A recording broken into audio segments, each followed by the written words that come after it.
छात्रों, संस्कृत सुरभि में आप सबका बहुत बहुत स्वागत है। बच्चों, आज इस वीडियो में शेमुषी भाग 1 का एकादशः पाठः पर्यावरण प्रस्तुत है।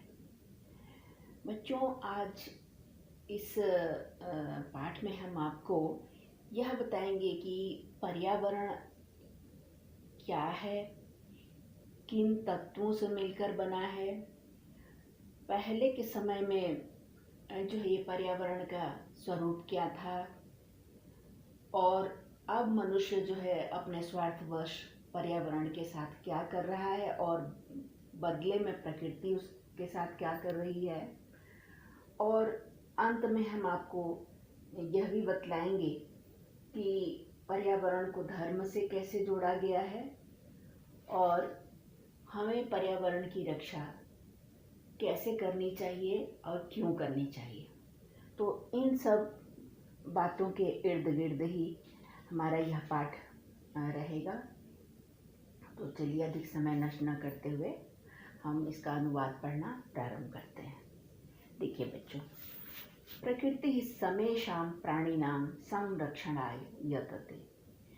प्रकृति जो है समेषां माने सभी प्राणिनां प्राणियों के संरक्षणाय संरक्षण के लिए, रक्षा के लिए यतते प्रयास करती रहती है। इयं सर्वान् पुष्णाति, यह सभी का पुष्णाति माने पोषण करती है, पालन पोषण करती है। किस प्रकार? विविधै प्रकारे, अनेक प्रकार से पृथ्वी जो है सबका पालन पोषण करती है। तर्पयति च सुख साधनै, च और सुख साधनै, सुख के साधनों से तर्पयति संतुष्ट करती है, तृप्त करती है। पृथ्वी जलम तेजो वायु आकाशः च अस्याः प्रमुखानि तत्वानि। अब कहते हैं कि प्रमुख तत्व माने किन किन को मिलाकर पर्यावरण कहते हैं, वही तत्व कहलाते हैं। किन सबको मिलाकर पर्यावरण कहा जाता है? तो कहते हैं अस्याः प्रमुखानि तत्वानि, इसके प्रमुख तत्व या घटक या फैक्टर्स हैं पृथ्वी, जल, तेज, वायु और आकाश। ये 5 जो हैं इसके घटक हैं और इसलिए कहते हैं ये पंचभूत है। पृथ्वी, ये प्रकृति जो है 5 महाभूत का ही जो है मिला जुला रूप है। और ये हमारा शरीर भी 5 तत्व, इन्हीं 5 तत्वों से मिलकर बना है। तानि एव मिलित्वा, वे ही मिलित्वा मिलकर, पृथक्तया वा माने अथवा पृथक्तया अलग अलग से, या तो मिलकर या अलग अलग, अस्माकं पर्यावरणं रचयन्ति, हमारे पर्यावरण का रचयन्ति निर्माण करते हैं। अब जो है कहते हैं कि पर्यावरण कहते किसको, उसकी परिभाषा क्या है? तो कहते हैं आव्रियते परितः समन्तात् लोको अनेन इति पर्यावरणम्।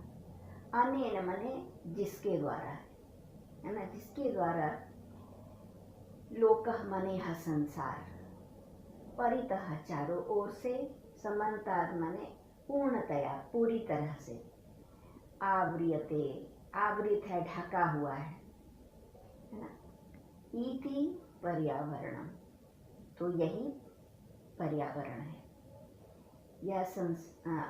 यह लोक है ना, परितः चारों ओर से, और समन्तात् पूर्ण रूप से, अनेन आवृयते इसके द्वारा, अर्थात यहाँ जिसके द्वारा, आवृयते आवृत है, ढका हुआ है, घिरा हुआ है, वही जो है इति पर्यावरणम, यही तो वही पर्यावरण है। यहाँ 3 शब्द हैं बच्चों, लोकः, अनेन और इति। यथा, अब उदाहरण देते हैं कि जैसे माँ जो है जैसे बच्चा जो है माँ के गर्भ में चारों ओर से ढका और पूर्ण तरह सुरक्षित रहता है, उसी प्रकार से हम इस पर्यावरण के अंदर, इस पर्यावरण से ढके हुए आवृत हैं और सुरक्षित हैं। तो देखिए यथा अजात शिशु मातृगर्भे सुरक्षित। यथा जैसे कि अजात माने अजन्मा, अभी जिसका जन्म नहीं हुआ, ऐसा शिशु, ऐसा बच्चा मातृगर्भे, माता के गर्भ में सुरक्षित तिष्ठति, सुरक्षित रहता है।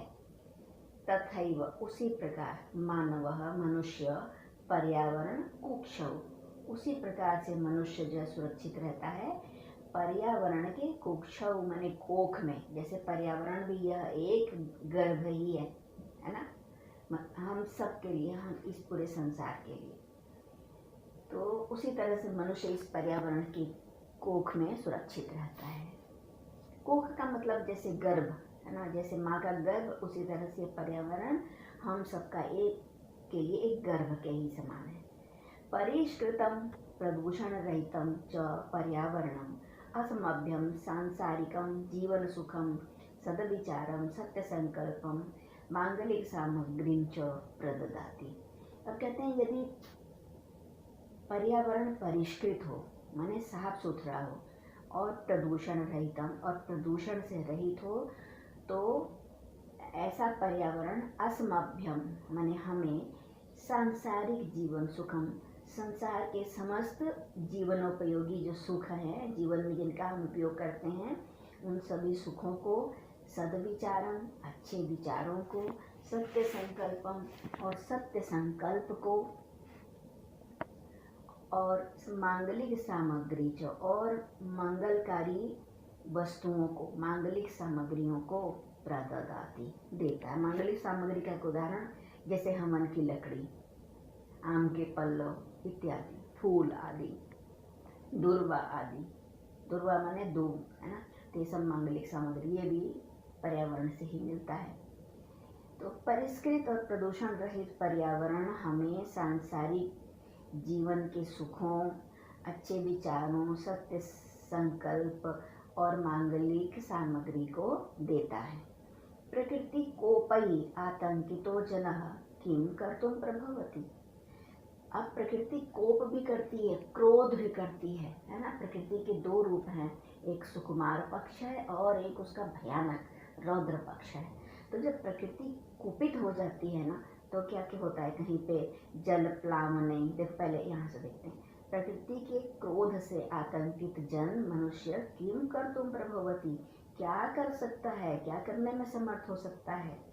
जल प्लावने माने जल के प्लावन अर्थात बाढ़ के द्वारा, अग्नि भय, अग्नि से भय, कहीं पे अग्नि आग लग जाए, जैसे वनों में भी अचानक दावाग्नि लग जाती है वृक्षों के रगड़ने से कभी कभी, भूकंपई भूकंपों से, वात्या चक्रई माने जो बवंडर होते हैं, आंधियाँ होती हैं, उन बवंडरों से, और नहीं तो उल्कापातादिभिश्च, और उल्कापात, कहीं कहीं पे उल्का भी गिर जाती है, आसमानी बिजली भी गिर जाती है, तो उल्कापात आदिभिश्च, और इसके अलावा और भी कई प्रकार के जो प्राकृतिक जो है उपद्रव होते हैं, उनसे संतप्तस्य मानवस्य, उनसे दुखी मनुष्य का क्व मंगलम, मंगल कैसे हो सकता है, कहाँ से हो सकता है। अब कहने के देखिए, पहले के समय में प्रकृति का लोग किस प्रकार से उपयोग करते थे और उसकी कैसे रक्षा करते थे, और प्रकृति हमारी कैसे रक्षा करती थी। लेकिन अतएव इसलिए प्रकृति अस्माभि रक्षणीया, इसलिए अस्माभि, प्रकृति प्लस अस्माभि, इसलिए अस्माभि माने हमें प्रकृति रक्षणीय, प्रकृति रक्षा करने योग्य, अर्थात हमें प्रकृति की रक्षा करनी चाहिए। तेन च पर्यावरणम रक्षितम भविष्यति, उससे और उसी से है ना पर्यावरण की रक्षा होगी। प्राचीन काले, प्राचीन समय में लोक मंगल शंसिना ऋषयः वने निवसन्ति स्म। प्राचीन समय में लोक मंगल की मतलब लोक के कल्याण की शंसिना मतलब इच्छा रखने वाले ऋषयः ऋषिगण वने निवसन्ति स्म, वन में निवास करते थे। यतो ही क्योंकि वने एव सुरक्षितम पर्यावरणम उपलभ्यते स्म, क्योंकि ही माने निश्चित रूप से वने एव वन में ही सुरक्षितम पर्यावरणम, सुरक्षित, पूरी तरह से सुरक्षित पर्यावरण उपलभ्यते स्म, प्राप्त होता था। विविधा विहगा कलकूजितै तत्र श्रोत्र रसायनम ददति। विहगा, विविधा विहगा, अनेक प्रकार के पक्षी, कलकूजितै, अपने कलरव से, अपने कूजन से, तत्र मने वहाँ, श्रोत्र रसायनम ददति, जैसे उनके कानों को रसायन अर्थात औषधि सा ददति, देते थे। पक्षियों के कलरव को कह रहे हैं, जैसे वो सुंदर कलरव जैसे कानों के लिए दवा का काम करती थी, रसायन का काम करती थी। सरितो गिरि निर्झराश्च, सरित माने नदियाँ, गिरि पर्वत, और निर्झराश्च, और निर्झर माने झरने। अमृत स्वादु माने अमृत के समान स्वादिष्ट, निर्मलम जलम प्रयच्छन्ति, निर्मल जल देते थे। वृक्षा लताश्च फलानि पुष्पाणि ईंधन काष्ठानि च बाहुल्येन समुपहरन्ति, और वृक्ष और लताएं, जो माने और, वृक्ष और लताएं क्या देते थे हमें? फलानि, उन ऋषिगणों को वृक्ष और लताएं, फल, पुष्पाणि फूल, ईंधन काष्ठानि जलाने के लिए, काष्ठ माने लकड़ी, ईंधन माने जलाने के लिए, ईंधन तो आप समझते हो है ना, ईंधन के लिए लकड़ी जो है, बाहुल्येन माने अधिकता के साथ, समुपहरन्ति, उपहार के रूप में देते थे। वृक्ष, लताएं, फूल, फल और ईंधन की लकड़ी इत्यादि अधिकता के साथ, बहुत अधिक मात्रा में, समुपहरन्ति, उपहार के समान या उपहार के रूप में देते थे। शीतल मंद सुगंध वनपमना औषधकल्पम प्राणवायु वितरन्ति, और शीतल माने ठंडी, मंद माने धीमी चलने वाली, सुगंधित वन की, पवन माने वायु, औषधकल्पम एक प्रकार से औषधि जैसा है ना, प्राणवायु को वितरण, प्राणवायु को औषधकल्पम, औषध के समान वायु जो है हमारे प्राणों को, है ना, प्राणवायु माने प्राणों को मिलने वाली वायु, या वह वायु जिससे हम प्राण लें, है ना। तो शीतल मंद और सुगंधित पवन औषधि के समान प्राणवायु को वितरन्ति, बांटते थे या देते थे ऋषिजनों को। परंतु क्या हुआ, अब वर्तमान समय में मनुष्य ने अपने स्वार्थवश जो है क्या करना शुरू किया। देखिए, परंतु स्वार्थांधो मानवः तदेव पर्यावरणम अद्य नाशयति। परंतु स्वार्थ से अंधा हुआ मानवः माने मनुष्य, तद एव पर्यावरणम, उसी पर्यावरण को अद्य आज नाशयति, नष्ट कर रहा है। स्वल्पलाभाय जना बहुमूल्यानि वस्तूनि नाशयन्ति। जना माने लोग, स्वल्पलाभाय थोड़े से लाभ के लिए, बहुमूल्यानि अत्यधिक मूल्यवान, वस्तुओं को नाशयन्ति, नष्ट कर रहे हैं।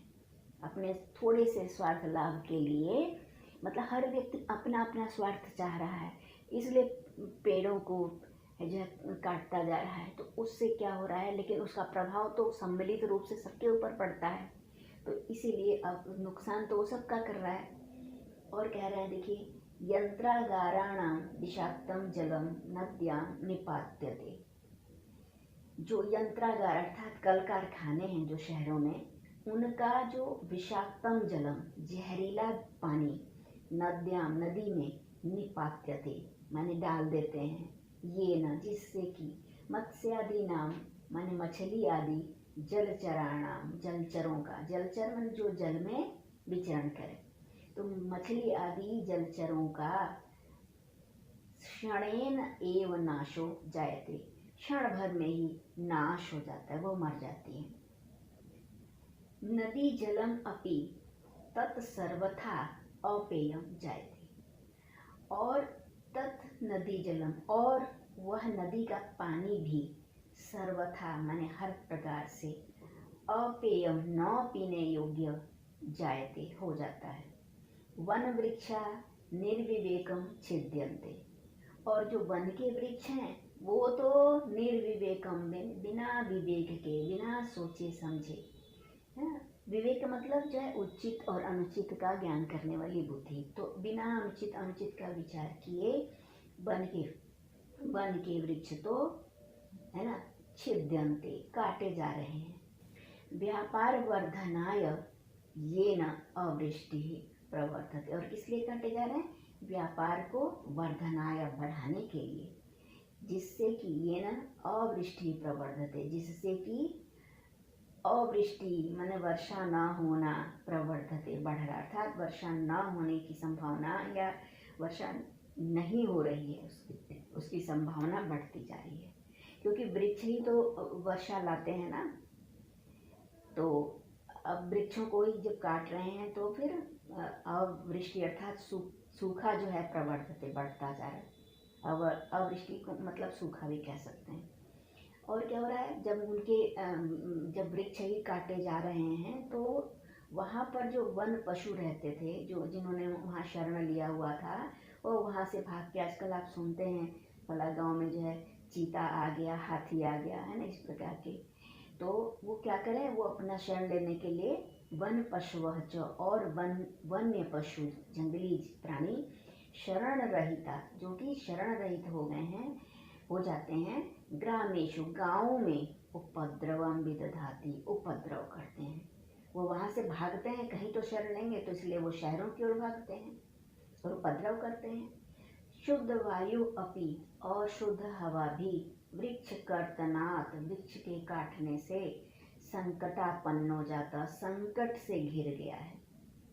शुद्ध वायु भी वृक्षों के काट लेने से, अब जब वृक्ष ही तो हवा देते हैं ना, तो वृक्षों के कटने से, है ना, शुद्ध वायु भी संकट में घिर गया, अर्थात उन पर भी संकट आ गया है, वायु अशुद्ध हो गई है। एवं ही स्वार्थांध मानवै विकृतिम उपगता प्रकृति एव तेषां विनाशकर्त्री संजाता। एवं ही, और निश्चित रूप से इसी प्रकार, स्वार्थांध मानवै, स्वार्थ से अंधे मनुष्यों के द्वारा, विकृतिम उपगता, विकार को उत्पन्न हुई, प्रकृति एव, प्रकृति ही, तेषां विनाशकर्त्री संजाता, उनका विनाश करने वाली हो गई है। मनुष्यों ने प्रकृति को विकृत कर दिया है, बिगाड़ दिया है, तो उनके द्वारा विकृति को प्राप्त, विकृतिम उपगता प्रकृति, विकार को उत्पन्न हो गई, माने बिगाड़ दी गई प्रकृति जो है, प्रकृति ही तेषां विनाशकर्त्री, उनके विनाश का कारण संजाता हो गई है। पर्यावरणे विकृतिम उपगते, पर्यावरण में विकृति उत्पन्न होने पर, जायन्ते, हो जाते हैं क्या, विविधा रोगा, विविध रोग उत्पन्न होने लगे हैं, और भीषण समस्याश्च, और भयंकर समस्याएं उत्पन्न होने लगी हैं। तत्सर्वम इदानीम, तो सर्वम इदानीम, सब कुछ इस समय, चिंतनीयम प्रतिभाति, चिंतन करने योग्य लग रहा है। तो अब सब कुछ जो है, इन सब बातों पर विचार करने का यह समय है। धर्मो रक्षति रक्षितः इति आर्षवचनम, रक्षित होने पर धर्म रक्षा करता है, इति, ऐसा, आर्षवचनम, ऋषियों का वचन है।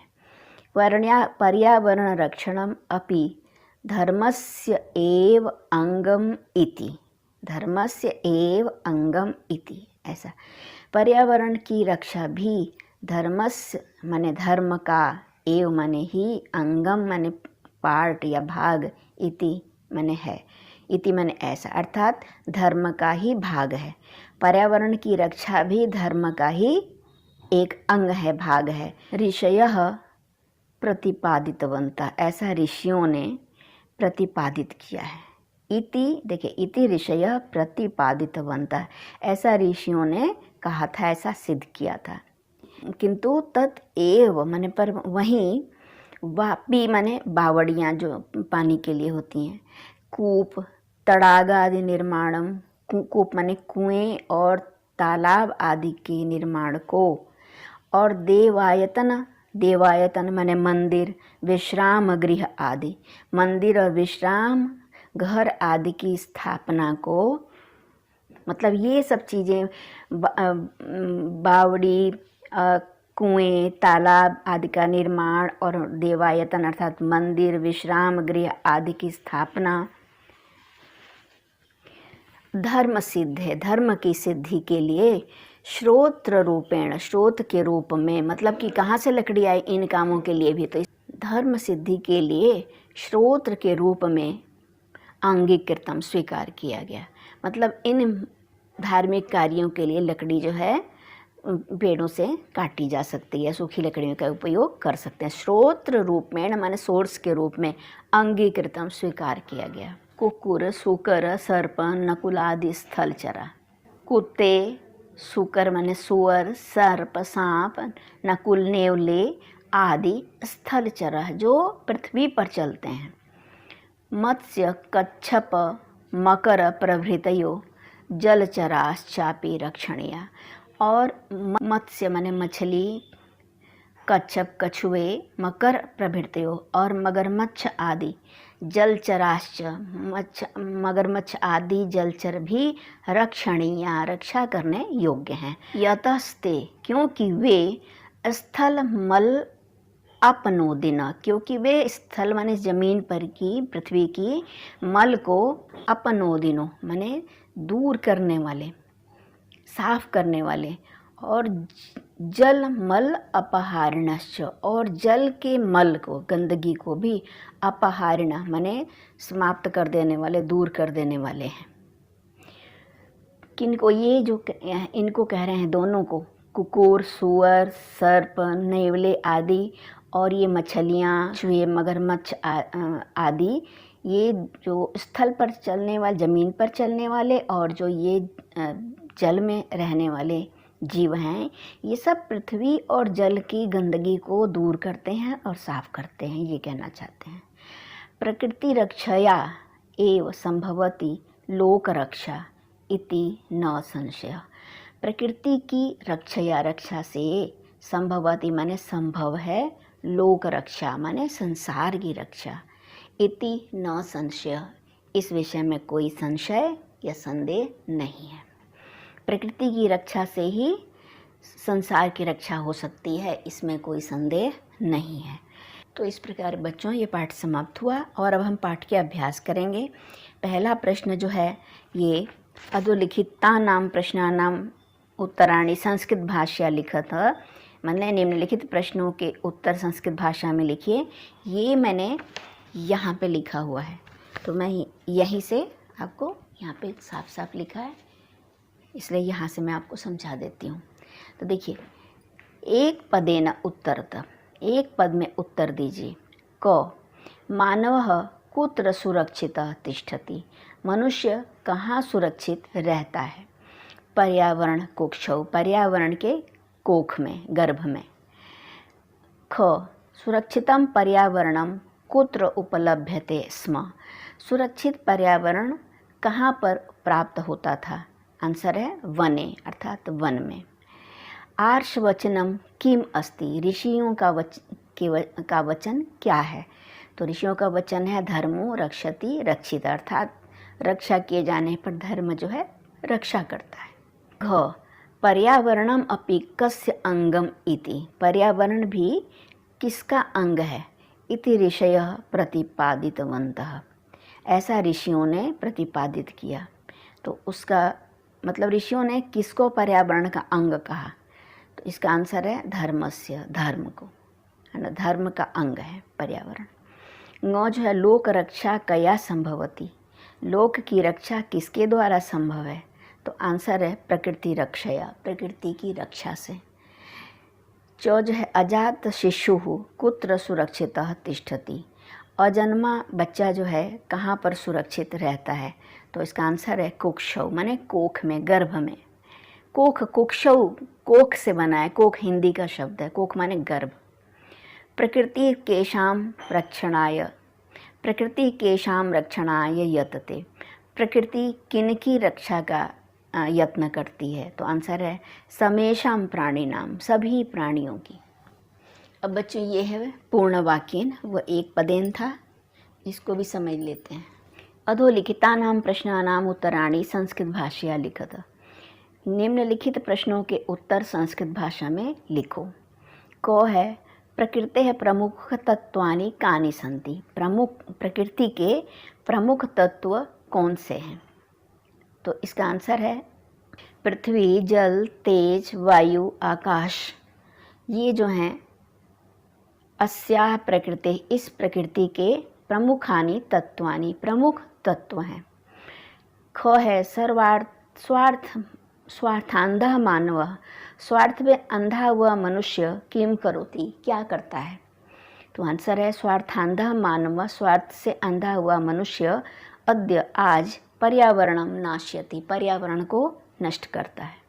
ग पर्यावरणे विकृते जाते किम, पर्यावरणे विकृते जाते, पर्यावरण के विकृत हो जाने पर, खराब बिगड़ जाने पर, किम भवति, क्या होता है? तो आंसर है पर्यावरणे विकृते जाते, पर्यावरण के विकृत हो जाने पर विविधाः रोगाः, अनेक प्रकार के रोग, भीषण समस्याश्च, और भयंकर समस्याएं जायन्ते, उत्पन्न होती हैं। घ अस्माभिः पर्यावरणस्य रक्षा कथं करणीया, हमें पर्यावरण की रक्षा कैसे करनी चाहिए? तो इसका आंसर है अस्माभिः वृक्षारोपणै जीवरक्षणै च पर्यावरण रक्षा करणीया, हमें वृक्षों की रक्षा के द्वारा और जीवरक्षणै, जीवों की रक्षा के द्वारा पर्यावरण रक्षा करणीया, पर्यावरण की रक्षा करनी चाहिए। नो है लोक रक्षा कथम संभवति, संसार की रक्षा कैसे संभव है? तो इसका आंसर है प्रकृति रक्षया एव, प्रकृति की रक्षा से ही लोक रक्षा संभवति, संसार की रक्षा संभव है। इति न संशय, इसमें कोई संशय नहीं है। जो है परिष्कृतं पर्यावरणम अस्मभ्यं किम किम ददाति, साफ सुथरा पर्यावरण हमें क्या क्या देता है? तो इसका आंसर है परिष्कृतं पर्यावरणम, साफ सुथरा पर्यावरण, अस्मभ्यम हमें, सांसारिकम जीवन सुखम, सांसारिक जीवन के सुखों को, सद्विचारम अच्छे विचारों को, सत्य संकल्पम सत्य संकल्प को, और माने और, मांगलिक सामग्री, और मांगलिक माने मंगल से संबंधित, पूजा पाठ से संबंधित सामग्री को प्रददाति, देता है। स्थूल पदानि अधिकृत्य प्रश्न निर्माणम कुरुत, मतलब स्थूल पदों को, इस मोटे अक्षरों को आधार बनाकर प्रश्नों का निर्माण कीजिए। वन वृक्षा निर्विवेकम छिद्यन्ते, वन के वृक्ष बिना विवेक के काटे जा रहे हैं। वन वृक्षा को जो है मोटे अक्षरों में लिखा है, तो इसकी जगह है प्रथमा का बहुवचन पुल्लिंग, तो हम बनाएंगे के निर्विवेकम छिद्यन्ते, कौन बिना विवेक के काटे जा रहे हैं। ख वृक्ष कर्तनात् शुद्ध वायु न प्राप्यते, वृक्षों के काटने से शुद्ध वायु नहीं प्राप्त होती है। वृक्ष कर्तनात् में पंचमी विभक्ति है, तो हम बनाएंगे कस्मात् शुद्ध वायु न प्राप्यते, शुद्ध वायु किसके कारण नहीं प्राप्त होती है। ग प्रकृति ही जीवन सुखम प्रददाति, प्रकृति जो है जीवन का सुख देती है, जीवन के सुख को देती है। यहाँ द्वितीय है, प्रथमा द्वितीय दोनों का नपुंसकलिंग है, तो इसलिए हम बनाएंगे प्रश्न प्रकृति ही किम प्रददाति, प्रकृति क्या देती है। घ अजात शिशु माने अजन्मा शिशु मातृगर्भे सुरक्षिता तिष्ठति, माता के गर्भ में सुरक्षित रहता है। मातृगर्भ में सप्तमी का एक वचन है, तो हम यहाँ पे हम कुत्र लगाएंगे, है ना। अजात शिशु कुत्र सुरक्षिता तिष्ठति, अजन्मा शिशु कहाँ सुरक्षित रहता है। ङ पर्यावरण रक्षणम धर्मस्य अंगम अस्ति, पर्यावरण रक्षण धर्म का अंग है। धर्मस्य में षष्ठी का एक वचन है, तो हम बनाएंगे पर्यावरण रक्षणम कस्य अंगम अस्ति। इसके बाद प्रश्न नंबर 3, उदाहरणम अनुसृत्य पद रचनाम कुरुत, उदाहरण के अनुसार पदों की रचना कीजिए। ये समास विग्रह हैं, इनसे हमें समस्त पद बनाना है। उदाहरण देते हैं 1, जले चरन्ति इति, जल में रहते हैं। इति माने इस प्रकार, तो उनको क्या कहते हैं? जलचरा। तो इसी तरह स्थले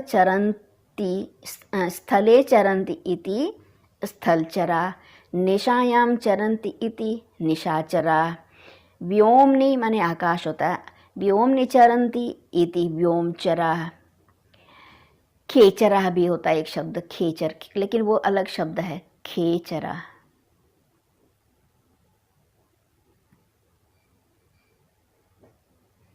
देखिए, गिरौ चरन्ति इति पर्वत में विचरण करते हैं तो उनको गिरिचरा, भूमौ चरन्ति इति भूचरा। इसके बाद इसी का ख है, देखिए, न पेयम इति अपेयम, है ना, नए तत्पुरुष समास का उदाहरण है ये। न पेयम इति अपेयम, न वृष्टि इति अवृष्टि, न सुखम इति असुखम, न भावः इति अभावः, न पूर्णः इति अपूर्णः। इसके बाद है प्रश्न नंबर 4, उदाहरणम अनुसृत्य पद निर्माणम कुरुत। उदाहरण के अनुसार, देखिए उदाहरण दे रहे हैं। अब हमें इन धातुओं में जो क्तिन प्रत्यय जोड़ा गया है, और क्तिन प्रत्यय का मतलब है सिर्फ ती जोड़ना किसी भी धातु में, है ना। तो कैसे बनेगा? देखिए, विकृतिन, क्तिन के बदले में सिर्फ ती जोड़ना है, विकृति, तो ये बना विकृति ही। प्रगम तिन, है ना, प्रगति ही, म का लोप हो जाता है, प्रगति ही। इसी प्रकार इन शब्दों को हम देख लेते हैं। दृशक्तिन दृष्टि ही, गमक्तिन गति ही, मनक्तिन मति ही, शमक्तिन शांति ही। ये श का दीर्घ में जो अ है इसका दीर्घ हो जाएगा, हो जाता है नियम के अनुसार। भीक्तिन भीति ही, जनक्तिन जाति ही, भजक्तिन भक्ति ही, नीक्तिन नीति ही। इस प्रकार ये प्रश्न भी हो गया।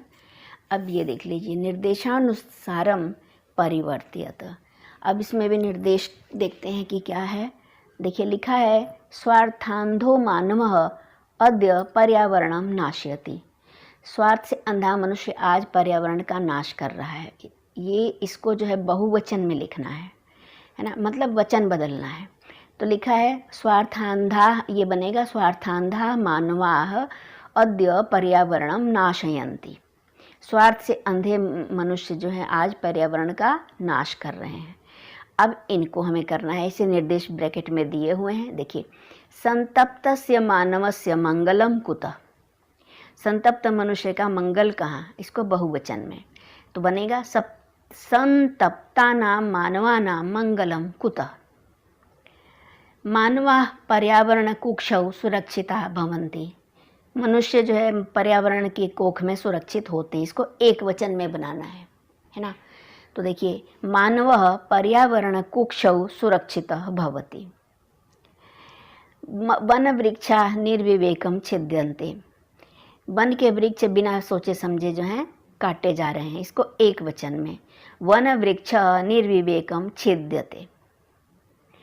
गिरि निर्झरा निर्मलम जलम प्रयच्छन्ति। पर्वतीय जो पहाड़ी जो झरने हैं वो निर्मल जल प्रदान करते हैं। इसका द्विवचन में बनाना है, तो बनाएंगे गिरि निर्झरौ निर्मलम जलम प्रयच्छतः। ङ जो है सरित निर्मलम जलम प्रयच्छति। नदी जो है निर्मल जल देती है। इसका बहुवचन में बनाना है सरितः निर्मलम जलम प्रयच्छन्ति। नदियाँ निर्मल जल देती हैं। अब प्रश्न नंबर 6 है, लिखा है पर्यावरण रक्षणाय भवन्तः किं करिष्यन्ति इति विषये पंचवाक्यानि लिखत। भवन्तः माने आप लोग, पर्यावरण रक्षणाय पर्यावरण की रक्षा के लिए, किं करिष्यन्ति क्या करेंगे, इति ऐसा, या इति विषय इस विषय में 5 वाक्य लिखिए। जैसे ये उदाहरण दे रहे हैं, अहम विषाक्तम अबकरम नदीषु न पातयिष्यामि। मैं विषाक्त माने जहरीला कूड़ा, है ना, नदी में नहीं डालूंगा, है ना। तो हमें 5 वाक्य बनाने हैं। मैंने ये बनाए हैं, देखते हैं। अहम वृक्षाणाम कर्तनम न करिष्यामि। मैं वृक्षों का कर्तन या काटना नहीं करूँगा, मतलब वृक्षों को नहीं काटूंगा। अहम मार्गे इतस्ततः अवकरम न पातयिष्यामि, मैं रास्ते में इधर उधर कूड़ा नहीं डालूंगा। अहम नदीषु तडागेषु च प्लास्टिकावशेषम न पातयिष्यामि, मैं नदियों और तालाबों में प्लास्टिक के जो अवशेष माने बची खुची जो चीज़ें हैं, है ना, उनको न पातयिष्यामि नहीं डालूंगा। अहम आवागमनाय, और मैं आने जाने के लिए द्विचक्रिकायाः प्रयोगम अधिकम करिष्यामि, द्विचक्रिका अर्थात दोपहिए का प्रयोग अर्थात साइकिल का प्रयोग अधिक से अधिक करूँगा। द्विचक्रिका मतलब आप तो कहेंगे सोचेंगे कि मोटरसाइकिल भी तो है, एक्टिवा भी, तो वो भी दोपहिया है, लेकिन नहीं, यहाँ द्विचक्रिका का अर्थ स्पष्ट रूप से बताना चाहती हूँ कि साइकिल ही है, या साइकिल यानेन, साइकिल यानस्य प्रयोगम अधिकाधिकम करिष्यामि, ऐसा भी हो सकता है। नो जो है अहम स्वजन्म दिवसे, मैं अपने जन्मदिन पर एकम पादपम, एक पौधा अवश्यम रोपयिष्यामि, अवश्य ही लगाऊंगा। तो ये आप 5 वाक्य जो है यहाँ से कर लीजिएगा।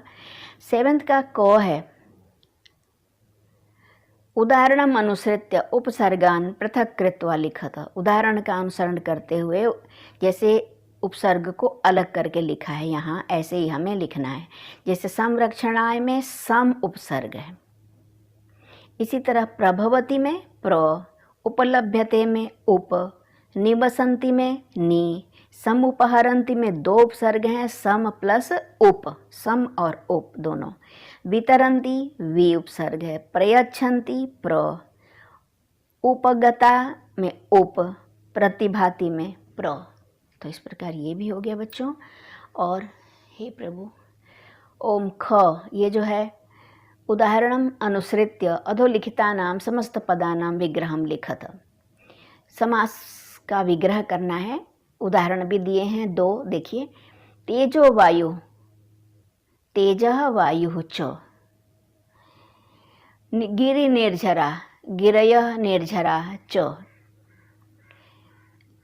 पत्र पुष्पे, इसी प्रकार से पत्र पुष्पे पत्रम पुष्पम च, लता वृक्षौ, लता वृक्षः च, पशु पक्षी, पशुः पक्षी च, कीट पतंगौ, कीटः पतंगः च। तो इस प्रकार से बच्चों ये पाठ समाप्त हो गया, और आप इसे अच्छी तरह तैयार कीजिएगा, शब्दार्थ कर लीजिएगा, और अगर मेरा पढ़ाना पसंद आए तो अपने मित्रों के साथ शेयर कीजिएगा, लाइक कीजिएगा और सब्सक्राइब भी कीजिएगा। Thank you so much.